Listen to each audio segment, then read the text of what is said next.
Assalamualaikum warahmatullahi wabarakatuh. Alhamdulillah, wassalatu wassalamu ala Rasulillah wa ala alihi wa sahbihi wa mawala. Amma ba'd. Qala Allah Ta'ala fi kitabihil karim, yarfa'illahu alladhina amanu minkum walladhina utul ilma darajat. وقال النبي صلى الله عليه وسلم من يريد الله به خيرا يفقهه في الدين. Bapak-bapak, para tokoh masyarakat, alim ulama, orang-orang tua kami, hadirin hadirat jamaah maghrib yang dimuliakan Allah Subhanahu wa taala. Banyak-banyak kita bersyukur kehadirat Allah. Banyak nikmat Allah berikan kepada kita, kesehatan, kesempatan, kemauan, iman, Islam, ihsan, kemudian juga nikmat zahir, batin, dan aneka macam nikmat lainnya yang tidak terhitung dan tidak terdata, walaupun ada akuntan yang menghitungnya, ahli matematika menghitungnya, namun nikmat Allah tersebut tidak akan terhitung. Bahkan kalau kita syukuri pun, syukur kita itu pun tidak lebih kuat dari nikmat yang Allah berikan.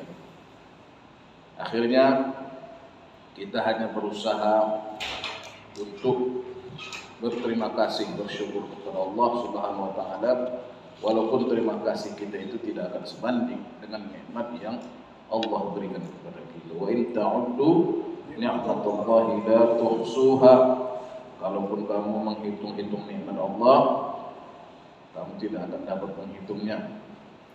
Sedangkan kesyukuran kita itu juga, kalau kita bandingkan dengan nikmat Allah, tidak akan sepadan. Kenapa?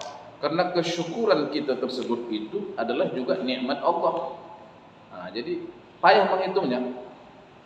Karena ketika kita bersyukur, ialah syukur kita itu kita bandingkan dengan nikmat Allah. Tetapi kemauan kita untuk bersyukur itu pun nikmat Allah juga.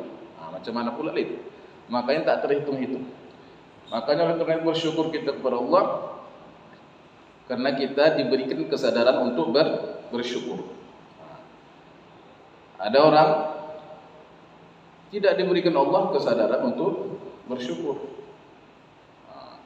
Salawat dan salam kepada junjungan kita Nabi besar Muhammad sallallahu alaihi wasallam. Allahumma shalli ala sayyidina Muhammad wa ala ali sayyidina Muhammad.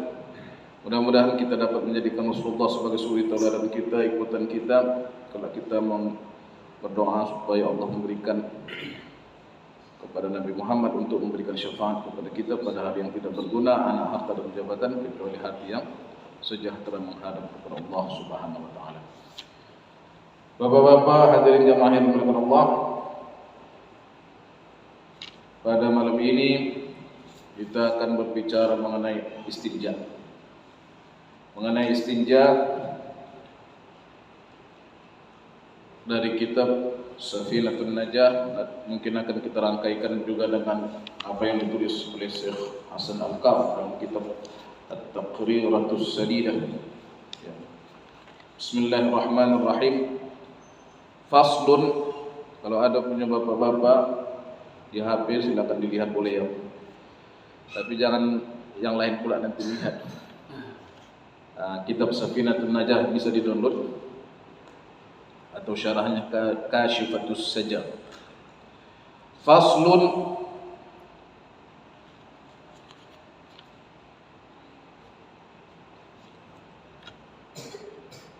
syurutu ijza'il hajari thamaniyatun an yakuna bi thalathati ahjar wa an yunaqqa al mahal wa an la yajiffa an najas ولا ينتقل ولا يطرأ عليه آخر ولا يجاوز صفحته وحشفته ولا يصيبه ماء وأن تكون الأحجار طاهرة. Ini syarat-syarat istinja dengan batu. Tapi sebelumnya kita jelaskan dulu apakah makna istinja. Dalam sebuah hadis Rasulullah SAW diriwayatkan bahwa beliau lewat dari sebuah perkuburan. Lalu Rasulullah SAW diperdengarkan Allah kepadanya tentang jeritan dua penghuni kubur tersebut. Maka Rasulullah mendengarkan dan mengatakan kepada sahabat yang ada bersamanya, "Wahai sahabatku, ini dua kubur ini sekarang sedang kena azab." Kenapa mereka kena azab ya Rasulullah? Yang pertama, suka melaksanakan namimah. Namimah itu mengadu domba, memindah-mindahkan cakap dari A ke B, B ke C, C ke A lagi, akhirnya mereka bentrok berkelahi dengan sebab cakap yang dipindah-pindahkannya itu, disampaikannya tersebut. Maka diadab dia dalam kuburnya. Yang kedua, yang satu lagi, dia ini sering tidak istinja, maka dia diadab kubur. Oleh karena itu hadirin jamaah yang dimuliakan Allah, itulah ilustrasi tentang azab yang Allah sediakan bagi orang yang tidak mau beristinja. Apakah makna istinja tersebut? Talabu qat'il adha, ya, yaitu dalam bahasa meminta atau menuntut diputuskannya suatu penyakit. Nah, jadi kotoran itu dia anggap sebagai sesuatu yang menyakiti, maka diputuskan dia sehingga tidak tercium lagi seperti itu. Itulah maksudnya.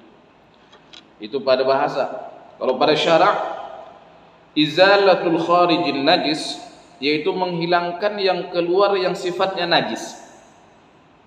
Al-mulawwith, yang bisa membuat cemar.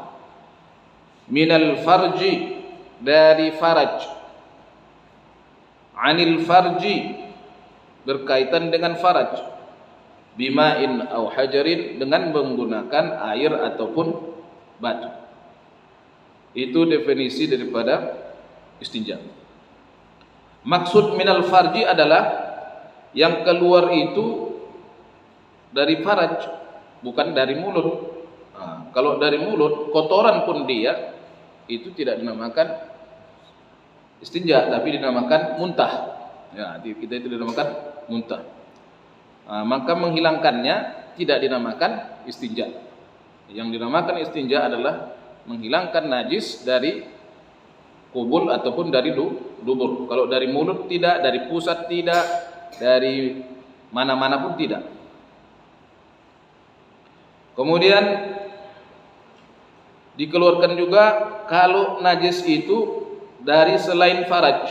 Nah, dari selain faraj, dari selain kemaluan, maka menghilangkannya tidak cukup dengan batu, tetapi dengan air. Hukum istinja ada 5. Ya, Bapak Ibu jemaah yang dimuliakan Allah. Yang pertama, wajib. Kalau yang keluar itu najis, yang basah, nah itu wajib istinja. Yang kedua, ada istinja sunnah. Kalau yang keluar itu najis yang tidak mencemarkan, ya, tidak membuat kebusukan, kebaukan. Seperti apa? Seperti cacing. Cacing keluar dari anak-anak biasa itu, keluar dari duburnya cacing. Itu kalau itu saja yang keluar, tidak ada kotorannya, maka itu sunat, ya, diistinjakan. Kemudian ada istinja itu hukumnya mubah. Mubah itu seperti istinja dari keringat. Nah, istinja dari keringat. Kemudian ada yang makruh, yaitu istinja dari angin atau dari kentut. Kemudian yang kelima, ada istinja yang diharamkan tapi sah. Istinjanya haram tapi sah, yaitu istinja dengan air yang dicuri. Nah, istinjanya haram tapi sah. Dicurinya air galon orang, iya kan? Mandi junub dia atau berwudu dia atau istinja dia, semuanya sah tapi haram. Kemudian ada haram, udah haram tapi tak sah pula, yaitu istinja dengan makanan yang terhormat, ya, seperti buah-buahan. Nah, buah itu dibuatnya alat istinja. Maka dia haram dan tidak sah. Itu 5 hukum istinja. Bapak-bapak jamaah yang dimuliakan Allah, cara istinja itu ada 3 macam. Yang pertama mengumpulkan air dan batu. Yang kedua air saja. Yang ketiga batu saja. Jadi Rasulullah memuji penduduk satu kampung. Kenapa dipuji Rasulullah? Karena mereka melakukan istinja 2 kali, pakai batu dan pakai air. Tapi tidak mengapa air saja, dan boleh juga batu saja, menengok situasi dan kondisi. Kalau air dan batu bagaimana caranya? Itu yang utama. Karena batu itu digunakan untuk menghilangkan atau memergikan benda najis itu, zat najis itu, kotorannya, taibnya gitu. Dihilangkan dengan batu. Kemudian air menghilangkan bekas-bekasnya ataupun tinggalannya. Ini yang memang agak ini pelajaran kita ini Pak ya, tapi wajib kita ketahui. Yang kedua, kalau air saja, nah itulah yang biasa kita lakukan, lebih rendah sedikit daripada yang pertama tadi. Nah, ini pun tidak mengapa, apalagi zaman sekarang. Saya pikir payah juga di kamar mandi kita buat batu. Jangan-jangan masuk pula ke apa itu ya? Ke kloset. Akhirnya jadi kerjaan pemasukan batu ke dalam. Ataupun kalau memang kita mau mengamalkannya, berarti kita sudah menyediakan tempat-tempatnya, ya kan? Diambil batu kita sediakan, kita masukkan ke tempat-tempat yang sudah kita sediakan setelah kita apa? Boleh. Nah, itu bagus ya. Tapi kalau air saja pun boleh. Kemudian yang ketiga, batu saja. Ini yang tadi teks yang saya bacakan dari kitab Safinatun Najah. Bapak Ibu jamaah yang dimuliakan Allah, masalah batu ini ya,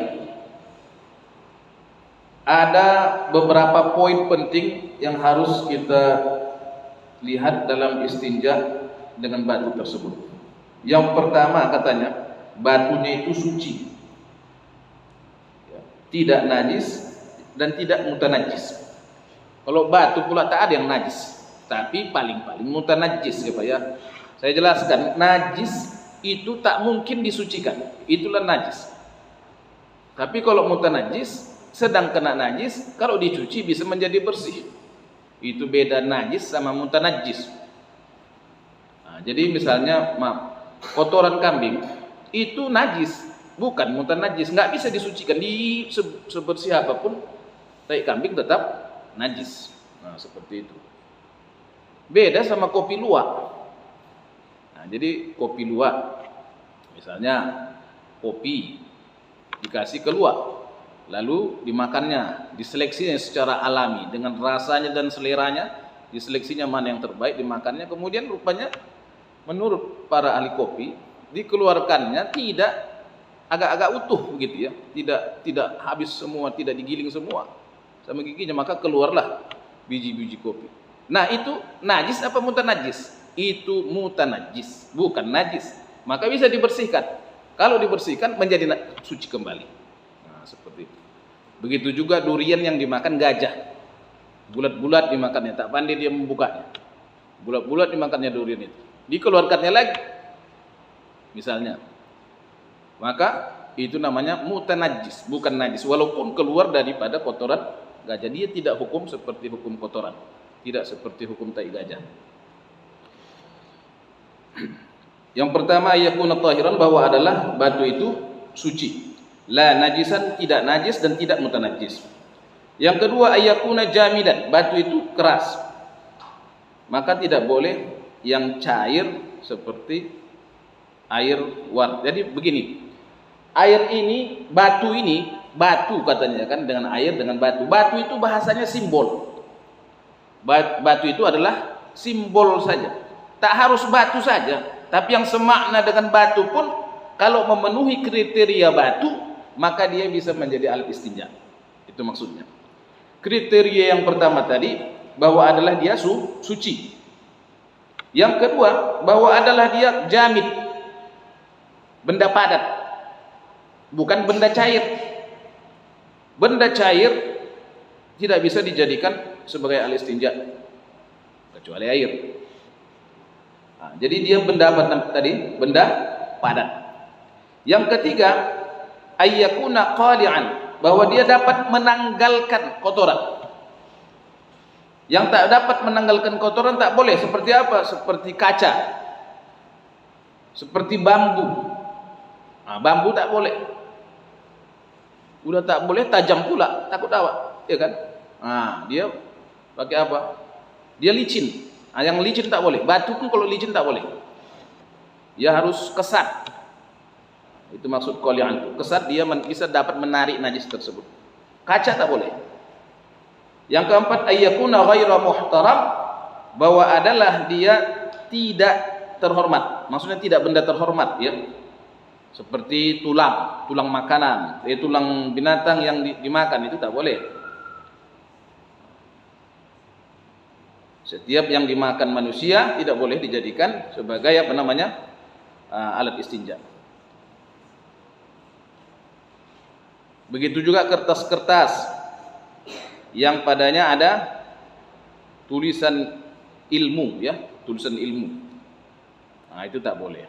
Bapak Ibu jamaah yang dimuliakan Allah Subhanahu wa taala, kata Syekh Hasan Al-Kaf, ya, setelah saya baca, yattadih min ad-dhabiti anna al-istinjaa yujzi bi ayyi qit'atin min waraqin aw khirqatin aw khashabin aw ghairi dhalik. Ini yang penting bagi saya tunjukkan kepada Bapak jemaah yang dimuliakan Allah.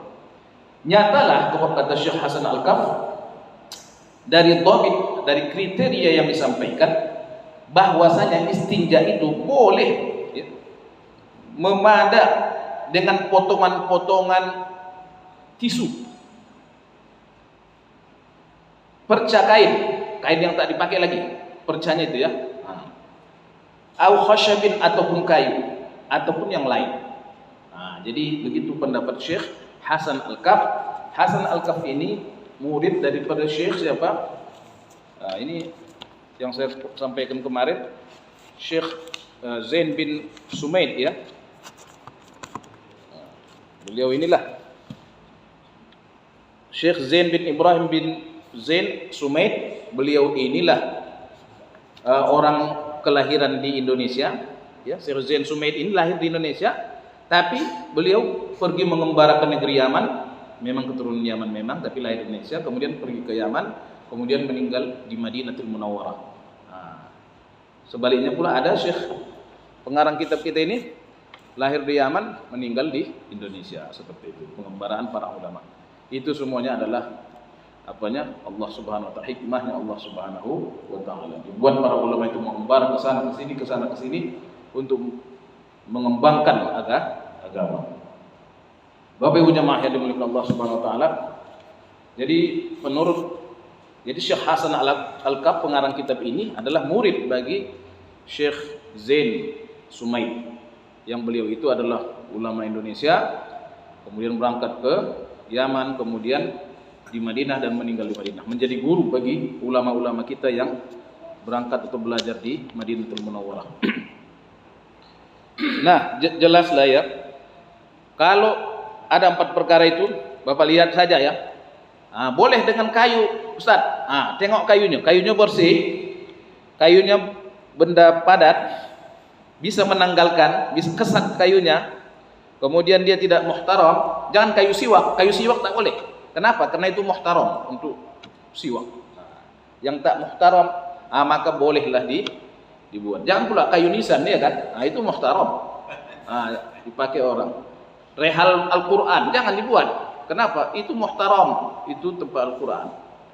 Yang muhtaram seperti itu. Atau sendok kayu, sendok kayu yang sendok nasi di rumah orang. Itu dibuatnya alat istinja. Tak boleh, kenapa? Muhtaram. Karena itu perkakas manusia, perkakas kecuali sudah tak dipakai lagi. Itulah kira-kira Bapak Ibu jemaah Allah. Tapi kalau sendok aluminium tak boleh menjadi atau stainless tak boleh menjadi istinja. Kenapa? Karena dia tidak mengkesat ya, tidak kesat dia, tidak dapat menarik najis itu. Nah itulah gambarannya. Kalau tisu macam mana? Boleh. Kalau menurut kita, ya tisu boleh. Kain pun boleh. Kain perca, tapi jangan dipakai lagi. Dan itu najis. Jangan najis dia.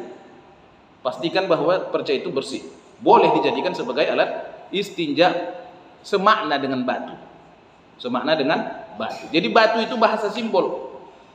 Tapi jangan baju kawan pula diambil dibuat jadi apa ya kan? Itu tak boleh karena muhtaram. Bapak Ibu jemaah yang dimiliki Allah Subhanahu wa taala. Tadi yang teks yang saya baca tadi di awal pertemuan kita, syarat memadanya batu itu ada 8 atau semakna dengan batu ada 8. Caranya seperti itu Pak ya. Bahwa adalah dia menggunakan 3 batu.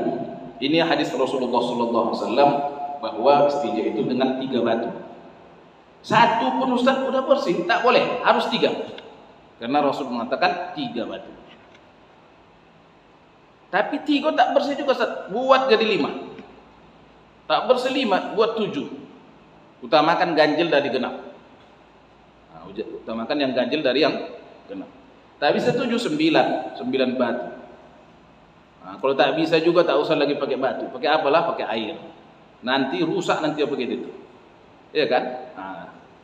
Udah dia tak juga berarti memang tak bisa dengan batu. Yang pertama itu tadi. Yang kedua, ayunaqqal mahal, bahwa disucikan tempat saluran najis. Tak semua. Jadi Bapak Ibu jemaah yang dimiliki Allah, maaf ya. Ini hanya kotoran yang bagus nih. Kalau yang berserak-serak tak bisa. Maaf. Kan ada ya kan berserak kadang-kadang tergantung apa yang kita makan. Jadi kalau dia yang biasa normal dia, ya kan bagus dia dari aluran itu lurus dia begitu, itu yang bisa. Tempat salurannya itulah yang dibersihkan itu. Karena ini kalau menurut maaf baunya itu nggak hilang ini, karena masih yang dibersihkan hanya itu salurannya saja. Yang ketiga, jadi halaman dubur itu yang dibersihkan kalau di belakang ya. Kalau di depan begitu juga.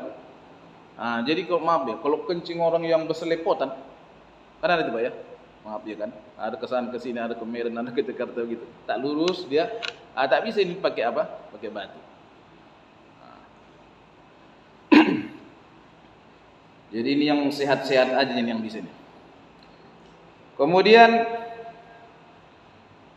katanya ayunaqqal mahal, bahwa dibersihkan al-mahal tempat keluar najis tersebut, halamannya kalau di belakang dubur itu namanya halamannya itu ya ini cincinnya itu.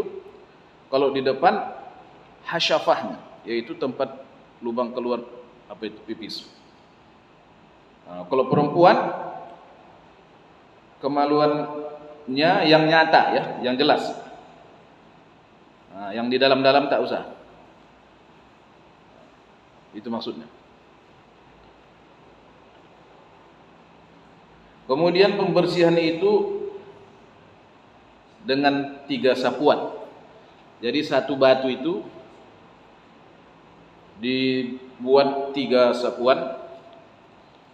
Yang pertama Bapak-bapak, dimulai dari kanan dubur ya, diputar, buang. Yang batu kedua dari kiri pula. Yang ketiga nanti baru dari kanan dan kiri dubur tersebut. Jadi dubur ini kan ada kanannya juga ya kan? Nah, ada kanannya, ada kirinya, seperti itu. Jadi itu diputar, buang. Jangan habis batunya semua kena. Tangan awak pun kena, tak boleh. Nah, seperti itu. Jadi 3 sapuan saja, itu dibagi 3 saja. Ada satu untuk tangan yang tak kena itu ya. Ini kalau dia sudah melakukan 3 batu tetapi tidak bersih juga, maka ditambah ke 5. 1 batu tak boleh, 3, kemudian 5, kemudian 7 dan lain sebagainya. Itu yang kedua. Yang ketiga, alla yajifan najas, jangan sempat kering najisnya. Nah, tak boleh sempat kering najis. Udah langsung dibasuh. Itu kalau pakai batu. Kalau pakai air bisa. Nah, kalau pakai air boleh. Tapi apa gunanya dikering-keringkan itu ya Pak ya? Nah.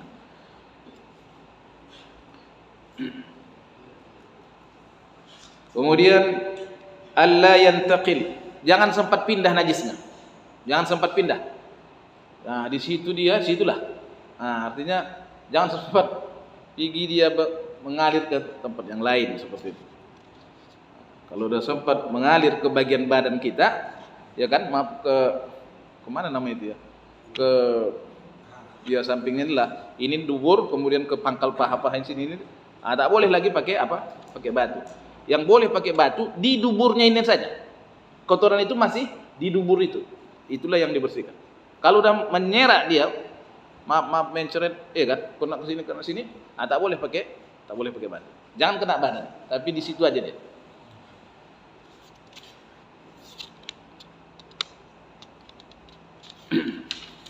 Kemudian yang kelima, tak boleh kena kepadanya najis yang lain. Najis tadi itu jangan kena najis yang lain. Apa itu? Kencing atau kotoran yang lain. Nah, tak boleh kena kepadanya najis yang lain. Nah, udah itu aja najisnya. Kemudian jangan dia melebihi kepada halaman-halaman dubur. Kalau di hashfah tak boleh meleleh kencingnya itu ke tempat-tempat yang lain. Nah, kalau meleleh tak boleh lagi. Kemudian yang ketujuh, meliputi seluruh tempat keluar najis itu dengan batu. Artinya seluruh tempat keluar najis itu kena oleh batu. Nah, tak ada yang tak kena, semua kena, baik itu dubur maupun hashfah. Ya. Hashfah itu Pak, maaf, itu artinya kepala kemaluan. Nah, kepala kemaluan laki-laki hashfah. Paretnya itu sampai kepalanya itu namanya hashfah. Kemudian isti'ab, yang ke-8, antakunal ahjaru tahiratan, bahwa adalah batunya itu suci. Batunya harus suci. Jangan batunya pun bernajis. Maka apabila terpenuhi 8 syarat tersebut, berarti boleh kita istinja dengan batu. Tapi kalau 8 hal tersebut tidak terpenuhi, seperti kotoran itu entah di mana kemana-mana perginya, maka tak boleh pakai batu, hanya pakai air saja. Nah, inilah 8 kriteria bagi istinja dengan batu. Agak sulit juga Pak ya. Nah, tapi itulah hukumnya. Bapak Ibu jemaah yang dimuliakan Allah Subhanahu wa taala. Sunat istinja banyak. Yang pertama, menyiapkan air. Nah, kalau sekarang air sudah siap memang ya. Paling-paling kita kedodoran kadang-kadang masuk kamar mandi, rupanya air belum dihidupkan, kosong tong ya. Nah, itu yang kadang-kadang paling ya. Kemudian dilakukan dengan ganjil seperti tadi 3, 5 dan sebagainya. Kemudian istinja itu dengan tangan kiri, dengan tangan bil yadil yusra, dengan tangan kiri.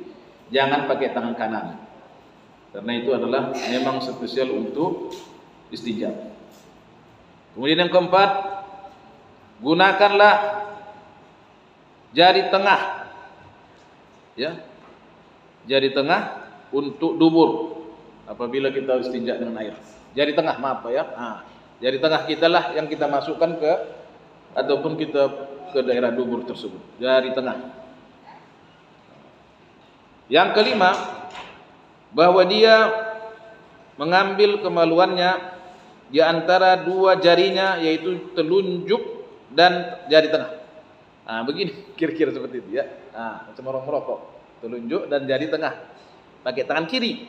Begitulah kita mengambil ataupun memegang kemaluannya. Seperti itu. Kemudian mendahulukan air untuk qubul supaya jangan bernajis tangannya ketika dia membersihkan dubur.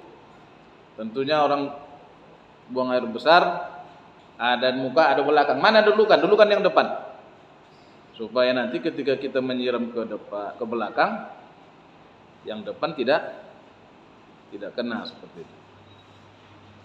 Jadi kalau kena yang depan belum distinjakan, dia akan menajisi ya. Menajisi air tersebut. Jadi dulukan yang depan. Kemudian yang ketujuh, dulukan istinja baru berwudu. Istinja dulu baru berwudu. Jangan berwudu dulu baru istinja. Batal lagi nanti itu kan. Kemudian mengurut dengan tangannya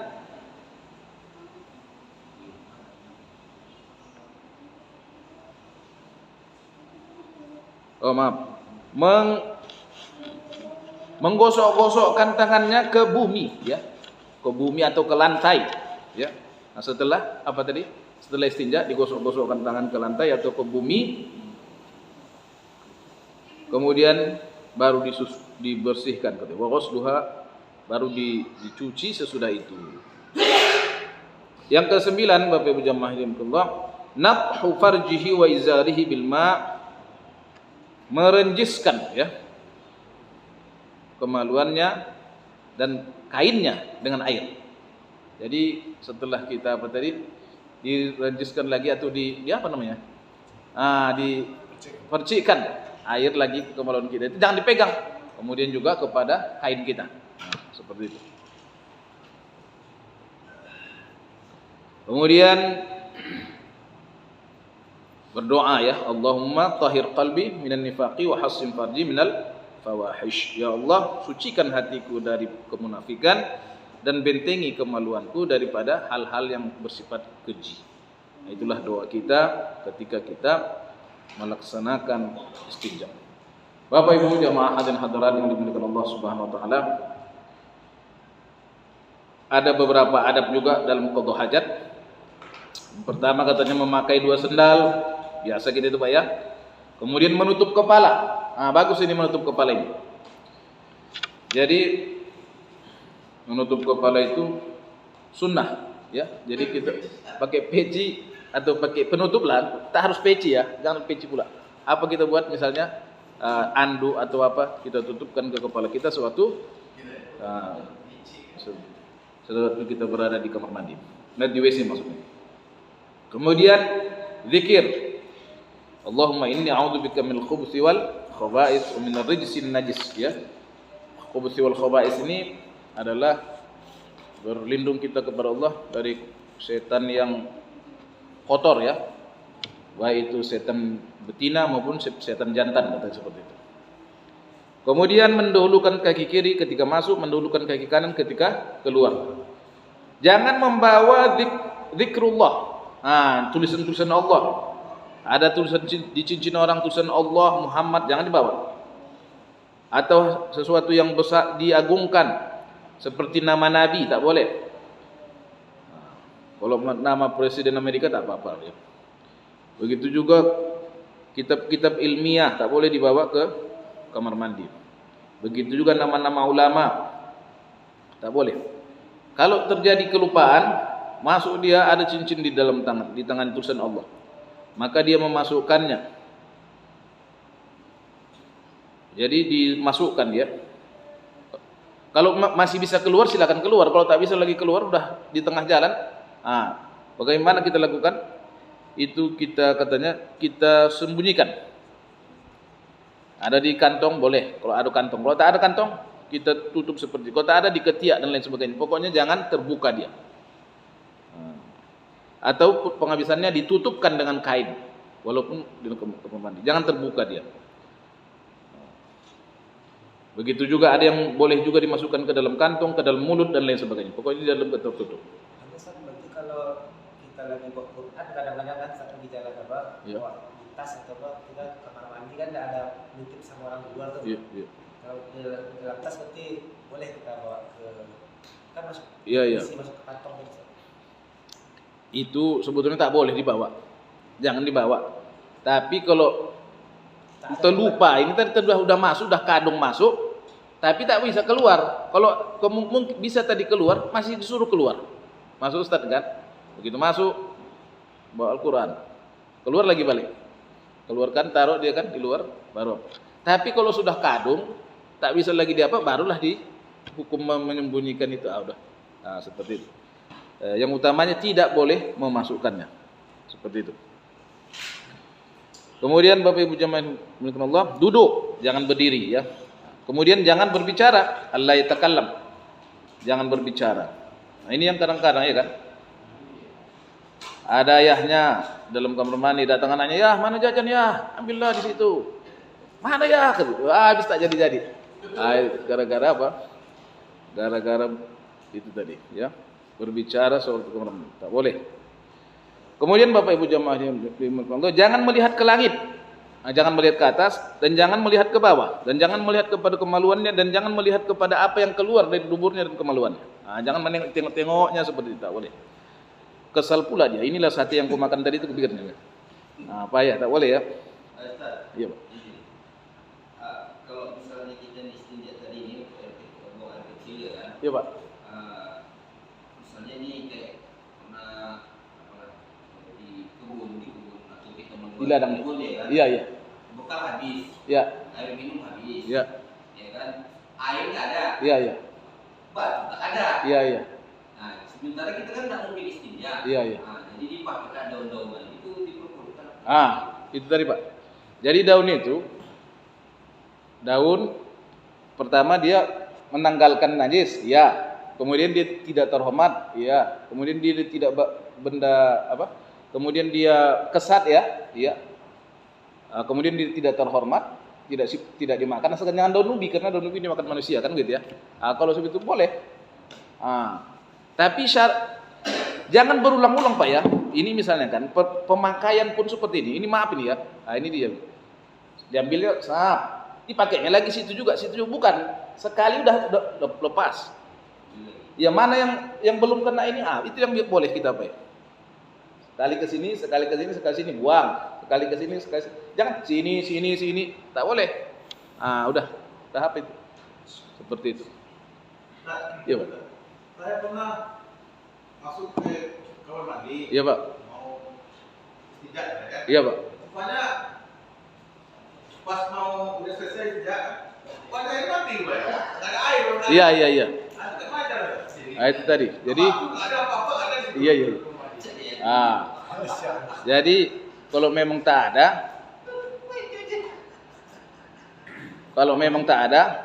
itu tadi. Tadi Pak udah kami ceritakan yang hal-hal yang bisa asalkan ada dia entah kayu-kayu nampak Bapak di situ, ya kan? Ada 4 tadi kriterianya. Pertama, dia kesat, apa yang kesat lah ya. Kemudian dia suci, kemudian tidak terhormat. Ini bisa digunakan istinja. Entah kayu. Ya kalau di dalam apa-apa kita agak ketat juga gunakan misalnya di kamar mandi umum. Iya. Tiba-tiba. Ya. Jadi begini aja. Kalau tak ada memang apa-apa situ, pokoknya lepaskan Bapak saja lah Bapak itu. Airnya itu udah nggak ada lagi, udah menetes lagi, udah simpan. Kemudian nanti kalau dapat air baru istinja. Karena juga tak wajib istinja kalau tak mau sholat ataupun tidak melakukan misalnya ketakutan kita untuk mengapa kepada yang lain begitu, ya, mengkotori kepada yang lain. Jadi satu lagi, Iya Pak, iya Pak. buang air kecil ini kan ada yang normal, ada juga yang tak normal. Betul. Tergantung rezekinya Iya, iya. masing-masing, ya kan? Iya. Dan juga kadang faktor umur. Iya. Nah, jadi contoh kalau yang normal kan ya selayaknya sebagaimana Iya. yang kita ketahui. Dan ada juga orang yang mungkin karena sesuatu dan lain hal misalnya karena penyakit, Iya. sehingga dia buang air kecil. Kalau dia kan kita kan diwajibkan jongkok. Iya. Tapi kalau dia jongkok habis. Oh. Begitu dia berdiri Baru habis. keluar lagi. Oh. Sehingga dia harus berdiri dulu baru habis. Iya Pak. Nah itu bagaimana? Jadi itulah tadi kan, tergantung pemakaian dalam kali dipakai, maka terjadi seperti itu. Dan ada pula lagi orang, sebetulnya agama sudah menyediakan hukum-hukumnya Pak ya. Ada lagi yang lebih parah dari cerita Bapak. Salisil baul namanya. Tak berhenti kencing. Nah, kan gitu. Jadi kalau ada orang berdiri keluar, tapi kalau jongkok tak keluar, ya udah berdirilah dia. Nah, tapi kalau saya lebih cenderung jongkok. Jadi itu lain-lain cerita yang tadi ya. Kalau dia jongkok, dia perut kita itu, kantong kemih kita itu tertekan, maka dia keluar. Nah, seperti itu. Kalau terjadi yang demikian, berdiri dia baru ya udah, itulah caranya untuk dia. Nah, seperti itu. Maka bolehlah dia melakukan itu. Kemudian Bapak Ibu jemaah yang dimuliakan Allah, yang penting bagi kita adalah tadi menyelesaikan air seni itu, jangan sampai ada yang tinggal. Udah istinja awak, tiba-tiba ada lagi setetes lagi, ulangi lagi, gitu. Seperti itu ya. Ustaz, kalau dia dari tangan kiri tadi harus tangan kiri. Iya. Kalau dia orang kidal dia tangan kanan dia yang aktif, tangan kiri dia pula. Bercocok lah. Boleh, betul. Kita mau. Tangannya dia tak bisa pakai, biasanya makan pakai tangan kanan, pakai tangan kiri. Oh. Di tangan kanan dia jadi. Iya. Orang terbalik begitu ya. Jadi sebetulnya Bapak Ibu jemaah yang dimuliakan Allah, ceritanya ini la yukallifullahu nafsan illa wus'aha. Tidaklah Allah memberatkan suatu diri itu kecuali yang semampunya. Begitu mampunya begitulah. Tapi kalau bisa kita lakukan seperti yang dicontohkan agama, maka lakukanlah seperti itu. Kalau sudah tak bisa, apa boleh buat? Lakukanlah apa yang bisa kita, ya, seperti itu. Kemudian jangan berbicara, jangan melihat ke langit, tapi lihat saja ke depan katanya. Kemudian i'timad ala rijlihil yusra wa takun yumna mansuba. Bertekan ke kaki kiri, tapi yang kanan ditegakkan, begitu. Jadi bertekan ke kiri, ini ditegakkan. Ini tegak atau seperti ini, jadi ini ditekan, ini yang tegak. Berdiri. Atau sebelah balik. Iya. Supaya lebih mudah untuk keluarnya kotoran dari najis. Kemudian katanya Allah ya besuk, jangan dia meludah sewaktu buang air itu. Kemudian tangannya jangan memegangi kemana-mana seperti itu. Kemudian pakaiannya harus dijaga. Kemudian dia harus meyakinkan dirinya bahwa semua kotoran itu sudah keluar baik itu muka maupun belakang. Kemudian juga berdehem-dehem, ya. Berdehem-dehem bukan bukan begitu aja, tapi yang kontak ke situ, yang mengkontakkan ke begitu supaya iya, supaya betul. Bukan yang orang tok supaya dia jangan masuk ke kita kan, bukan itu. Tapi yang bagaimana bisa meyakinkan. Kadang-kadang kan kalau kita masih ada batu aja pun kita mau keluar, ya kan? Batu ada keluar. Jadi dibuatlah berdehem-dehem. Kemudian menjalankan ataupun menggerakkan jari kiri telunjuk di bawah penisnya itu, di bawah kemaluan. Digerakkan gitu. Dikusuk ataupun Gerakkan, diurut. Nah, diurutkan seperti itu supaya keluar semua. Kemudian itu dilakukan dengan 3 kali. Setelah itu barulah kita berdoa, ghufranaka ghufranaka ghufranaka alhamdulillahilladzi adzaba 'anil adza wa 'afani dan lain sebagainya. Nah, itu semua adalah hal-hal yang dapat memudahkan kita melaksanakan apa Bapak Ibu jemaah rahimakumullah, melaksanakan istinja ya. Nah, jadi itulah barangkali yang dapat kami sampaikan pada malam ini. Bersyukur kita kepada Allah. Nah, ini adalah ilmu yang berkaitan dengan pengamalan kita sehari-hari. Mudah-mudahan ada manfaatnya, mudah-mudahan kita bisa melaksanakannya dengan sebaik-baiknya. Sebagaimana tadi kita sampaikan di awal cerita kita, bahwa ada orang gara-gara istinja ini tidak diterima amal ibadahnya, tidak dapat siksa kubur di akhirat. Itu yang kita jauhkan. Mudah-mudahan Allah jauhkan kita dari hal-hal yang demikian. Nah, ini hal kecil, tapi dari sinilah punca segala masalah. Dari ini ke wudu ke sholat. Ada salah satu mata rantainya yang tidak sah, maka tidak sah. Ya kan? Wudunya sah, sholatnya khusyuk, tapi istinja salah. Maka itu tidak dari Allah SWT. Barangkali demikian yang dapat kami sampaikan. Ada kesilapan mohon dimaafkan. Assalamualaikum warahmatullahi wabarakatuh. Waalaikumsalam warahmatullahi wabarakatuh.